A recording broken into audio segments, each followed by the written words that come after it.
নামাজ পড়ার কথা বলা হয় নাই, নামাজ কায়েমের কথা বলা হয়েছে। নামাজ পড়া আর কায়েম করা এর মধ্যে পার্থক্য কি জানেননি? যেমন আজকে এশার নামাজ আমরা আদায় করেছি, এটা নামাজ পড়ছি মানে নামাজ আদায় করছি। আল্লাহ নামাজ আদায় করতে কয় নাই ওয়া আকিমিস সালাহ, নামাজ কায়েম করো। তাহলে কায়েম করা আর আদায় করার মধ্যে পার্থক্য আসেনি? যেমন এশার নামাজ আদায় করলাম, মুসল্লির আদায় করে চলে আসছে, ইমাম সাহেব নামাজ পড়া চলে গেছে, এশার নামাজ আদায় হয়ে গেছে। কিন্তু নামাজ কায়েম মানে সমাধি প্রতিষ্ঠিত করা। যেমন নামাজও ফরজ, পর্দাও ফরজ, রোজা ফরজ, সতর ঢাকা ফরজ।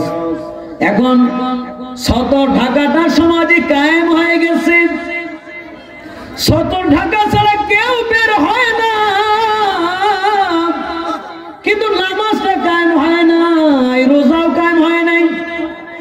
নামাজ না পড়া বন্ধুর কাছে গর্ব কইরা কয় বেটা আজকে 3-4 জুমা যাবত মসজিদে যাইতে পারি না, বেটা এই বছর রোজা গুলা রাখতে পারতেছি না। উনি রোজা না রাখা গর্ব করে কয়, উনি নামাজ না পড়ে গর্ব করে কয়, কিন্তু ছোট না ডাইকে ভুলে কোনোদিন লুঙ্গি খুলে বাজারে গেছিল।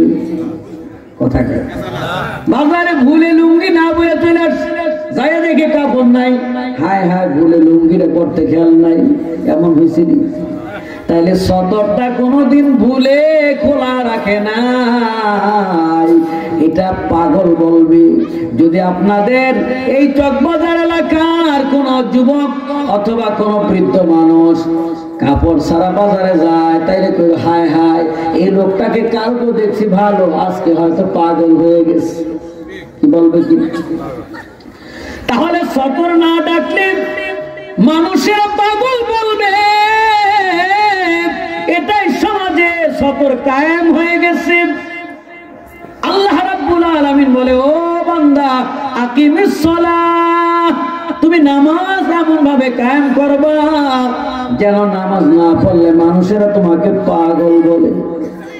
কিন্তু আমাদের সমাজে নামাজ না পড়লে পাগল বলেনি, বরং নিজের নিজের খুব বুদ্ধিমান মনে করে হায় হায় অনেকদিন মসজিদে যাইতে পারি না, এই কথাটা বলতে সে লজ্জা বোধ করে না। তাইলে আমার আল্লাহ পাক বলেছে বান্দা তোমরা নামাজ আদায় নয়, তোমরা নামাজ সমাজে কায়েম করবা। কায়েম এবং আদায় পার্থক্য বুঝে গেছে? তাহলে নামাজ যদি এমন ভাবে কায়েম করো, আর নামাজটা হবে এমন ইন্নাস সালাতা তানহা আনিল ফাহশাই ওয়াল মুনকার। আল্লাহ রাব্বুল আলামিন বলেন তোমার আমলের পরিবর্তন ঘটবে, এটার মাপকাঠি নামাজ কবুল হলো কি হলো না। ইন্নাস সালাতা তানহা আনিল ফাহশাই ওয়াল মুনকার। আল্লাহ রাব্বুল আলামিন বলেন নিশ্চয় নামাজ অশ্লীল ও মন্দ কাজ থেকে বিরত রাখবে। তুমি নামাজও কায়েম করো, অশ্লীল মন্দ কাজ বন্ধ হয় নাই, তাইলে নামাজ কবুল হয় নাই। নামাজও পড়ো, সুদ খাও, নামাজ হয় নাই। নামাজও পড়ো, মিথ্যা চালু আছে, নামাজও হয় নাই। নামাজও পড়ো, জেনা বিবিচার চালু আছে, নামাজও হয় নাই। নামাজও পড়ো, অন্যায় কাজ কমে নাই, নামাজও হয় নাই। নামাজও পড়ো, মাপে কম দাও, নামাজও হয় নাই। নামাজও পড়ো, অন্যের জমি ঠেলো, নামাজও হয় নাই।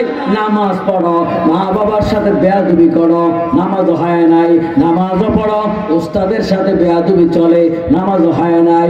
নামাজ তুমি পড়ো, পর্দার খেলাপ চলো, বেগানা নারীর দিকে তাকাইলে তোমার মধ্যে অনুশোচন আসে না, তাইলে মনে করবা তোমার নামাজ কবুল হয় নাই। তাহলে আমার দ্বারা যদি গুনার কাজ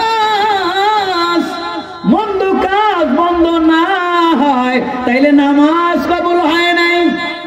এই জন্য আল্লাহ রাব্বুল আলামিন বলেন ইন্নাস সালাতা তানহা আনিল ফাহশাই ওয়াল মুনকার।